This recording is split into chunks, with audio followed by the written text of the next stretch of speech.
안녕하세요. 글로벌 리포트 장량입니다. 오늘은 한국 패션 궁중에서 런웨이까지라는 제목의 전시가 열리고 있는 워싱턴 DC 섬유박물관에 나왔습니다.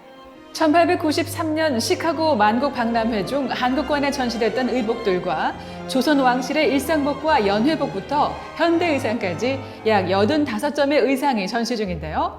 1956년 한국 최초의 기성복 패션쇼를 열어 한국 패션의 어머니로 불리는 디자이너 노라 노의 의상과 여러 현대 디자이너들의 의상이 생활한복, 퓨전한복과 함께 전시되어 있습니다.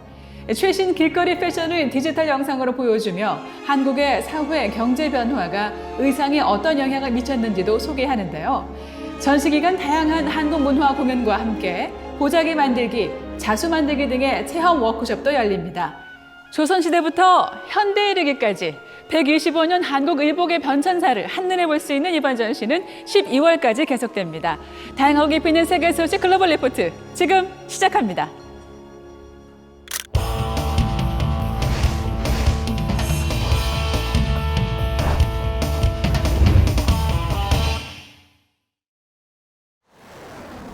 중국과 타이완 사이 군사적 긴장감이 고조되고 있는 가운데 미국 정치인들에 이어 일본 여당 의원들도 타이완을 방문해 이번 주 주요 해시태그에 올랐습니다. 자민당의 후루야 게이지 중의원이 이끈 의원 대표단은 23일 타이베이에서 차이잉원 타이완 총통을 만나 중국에 맞서 협력한다는 방침을 확인하며 특히 중국의 군사적 압박을 비판했는데요. 이달 초 낸시 펠로시 미 하원 의장에 이어 미국 정치인들이 잇따라 타이완을 방문하자 중국은 타이완 인근에서 실탄 군사훈련 등 무력 시위를 벌여 긴장이 끊이지 않고 있습니다. 이에 차이 총통은 23일 지난 1958년에 타이완 해협 위기를 상기시키면서 타이완을 지키겠다는 정부의 결의는 여전히 굳건하다고 밝혔습니다. 유럽에서 500년 만에 최악의 가뭄으로 강물과 저수지 등 곳곳이 메마르며 물밑에 잠겨있던 유적들이 속속 발견되고 있습니다. 스페인 서부의 한 저수지에서는 7,000년 전 유적으로 추정되는 과달페랄의 고인돌이란 수십 개의 돌기둥 모습을 한 고대 유적지가 모습을 드러냈고 이탈리아 포강에서는 2차 세계대전 당시의 불발탄이 발견됐습니다. 또 세르비아의 한 항구에서는 난파된 독일 군함이 낮아진 수면 위로 나타났는데요. 중국에서도 기록적 폭염과 가뭄이 발생해 스촨성의 양쯔강 수위가 낮아지면서 600년 전 것으로 추정되는 불상 3개가 강바닥에서 발견되기도 했습니다. 나집 라작 전 말레이시아 총리가 징역 12년의 실형을 확정받고 수감돼 이번 주 주요 해시태그에 올랐습니다. 나집 전 총리는 2009년 취임 후 국가경제개발을 앞세우며 국영투자기업 원MDB를 설립해 재임 기간 해당 기업 자금을 불법 유용, 횡령하고 돈 세탁한 혐의 등을 받았습니다. 2년 넘는 법정 공방 기간 불구속 상태로 재판을 받아온 나집 전 총리에 대해 말레이시아 연방법원이 23일 실형을 확정하면서 나집 전 총리는 결국 교도소에 수감됐습니다. 한편 22일 파키스탄 경찰은 임란칸 전 총리가 경찰과 판사를 위협하는 발언을 했다며 대테러법 위반 혐의로 입건 수사 중이라 밝혔습니다. 미국 와이오밍주에서 지난 22일 한 명의 원숭이 두창 감염자가 확인돼 미국 내 모든 주에서 원숭이 두창 확진자가 집계됐습니다. 현재까지 미국에서는 16,000명이 넘는 감염 사례가 보고된 가운데 뉴욕에서만 3,000명 이상의 확진자가 발생했는데요. 전 세계적으로 원숭이 두창 백신 공급이 부족한 가운데 미국 정부는 지난주 180만 회분의 추가 공급 계획을 발표했습니다. 이 밖에 쿠바와 인도네시아에서도 첫 확진자가 보고돼 세계 원숭이 두창 감염자 수는 4만 명을 돌파했습니다.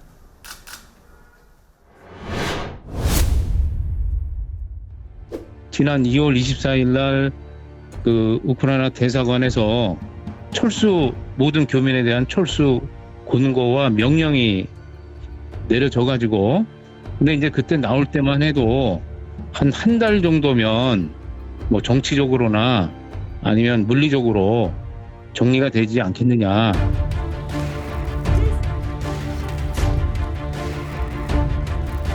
우크라이나가 소련으로부터 독립을 기념하는 24일 러시아의 침공 반년을 맞이했습니다. 양쪽에서 수만 명의 사망자와 더불어 수백만 명의 난민을 발생하게 한 이번 전쟁은 이제는 두 나라의 싸움을 넘어 서방 민주 진영과 그 반대편에 선 나라들 간의 체제 갈등으로 번졌다는 평가가 나오는데요. 클릭 글로벌 이슈 오늘은 러시아 우크라이나 전쟁 6개월이 남긴 세계의 변화를 살펴보겠습니다. Самим делать выбор своего пути и идти по нему стало частью генетического кода нашего народа. Россия – это мощная, самостоятельная мировая держава. 6개월 전인 지난 2월 24일 블라디미르 푸틴 러시아 대통령은 미국 등 서방의 거듭된 경고에도 불구하고 우크라이나를 전면 침공했습니다. 푸틴 대통령은 며칠 안에 우크라이나를 비무장화하겠다며 속전속결 의지를 밝혔지만 전쟁의 양상은 달랐는데요. 우크라이나 군은 물론 일반 시민까지 하나로 단결해 강력한 저항을 이어갔고 러시아군은 낡은 장비와 허술한 전투력을 드러내며 예상과 달리 고전을 면치 못했습니다. Синьо-жовтий прапор України знов замайорить там, де його дім, там, де він має бути по праву, в усіх тимчасово окупованих містах, селах України. 푸틴의 오판은 그뿐만이 아니었습니다. 러시아 에너지 의존도가 높아 개입하지 않을 것으로 예상했던 유럽 국가들이 북대서양 조약기구 나토의 깃발 아래 똘똘 뭉쳐 우크라이나의 무기와 물자, 전쟁 자금을 지원했는데요. 심지어 70년간 중립을 지켜온 스웨덴과 핀란드까지 나토 가입에 나서면서 나토는 영향력을 더욱 확장했습니다. Essentially, they underestimated the enemy. They have overstretched their forces, exposing them to adversary strikes. And of course, they didn't expect that amount of help from the NATO alliance. 러시아는 전략을 수정해 친러 성향이 강한 돈바스 지역에 병력을 집중하고 마리우폴과 헤르손 등 흑해 연안의 점령지를 수성하는 데 초점을 맞추고 있는데요. 특히 최근에는 유럽 최대 원전인 우크라이나의 자포리자 원전을 장악하고 그곳에서 교전을 이어가 큰 우려를 낳았습니다. 혹시라도 오폭으로 원자로가 폭발할 경우 1986년 체르노빌 사고를 능가하는 원전 참사가 일어날 수 있어 국제사회는 원전 주변에서 교전 중단을 촉구하고 있죠. The area needs to be demilitarized. And we must tell it as it is. Any potential damage to Zaporizhia is suicide. 한편 러시아는 국제금융결제망에서 퇴출되는 등 강력한 경제 제재를 받았고 300개 넘는 기업이 러시아에서 철수했지만 글로벌 공급망의 붕괴로 서방도 경제적인 타격을 피할 수 없었습니다. 미국은 40년 만에 최악의 인플레를 겪고 있고 유럽은 러시아산 천연가스 차단으로 올겨울 난방비가 지난해에 비해 몇 배나 오를 것으로 예견되는데요.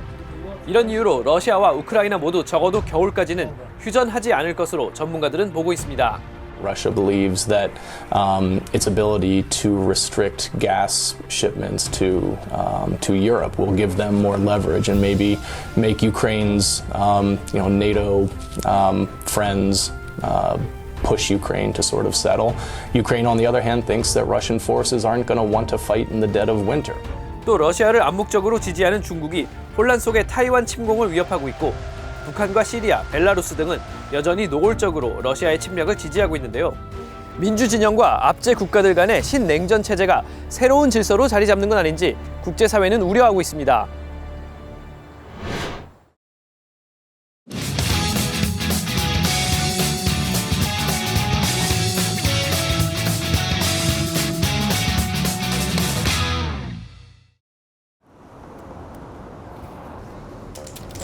So many people just rush by. They're in a rush. Their head is lost in their thoughts. I think it's kind of zen. It's be here now. Let's do this. Let's play. Are you ready for your story? In April of 1983, I took my typewriter onto the street on Michigan Avenue. And as I'm doing this, I'm thinking, this is a big mistake. I was starting to feel very embarrassed and nervous. So I sit down, I put the little sign, 60-second novel. I was from the New York area. I said, let me go back to New York for a weekend and write stories. And I went to New York and I wrote stories for 2 days and I made like $500. Sometimes I think I'm crazy. I mean, I've done it now for 38 years. What I'm doing is interacting with the person, talking with them, trying to get a sense of them, and then writing something for them. And those are selected stories that also make sense to other people. It's just for that person. So I kind of think it's like a unique. Some people are lonely. I definitely get people who I feel like I'm the first person they've had a real conversation with in years. I met my wife doing a 60-second novel for her. He was really handsome and he had like freckles, and then he also wrote me a story that was really comforting, and we've been on a long journey together, 30 years of marriage. Realized that other people were talking about him as odd that he was sitting on the street doing it, but he's also a New York Times writer and a science writer. I'm proud of him. It's not a photograph of a person. It's my creative interpretation. Yes, it's pretty insane that there's 50,000 little life stories. It is. With COVID then, because like more than a year went by, I would like to do it on the street again, to the original idea, which was to be with ordinary people. When I did it on the street, it's my world. I've invented it. For the individual person, I think people just like this idea that there's someone there listening and waiting. Why aren't there writers everywhere sitting on the street ready to tell people's life stories?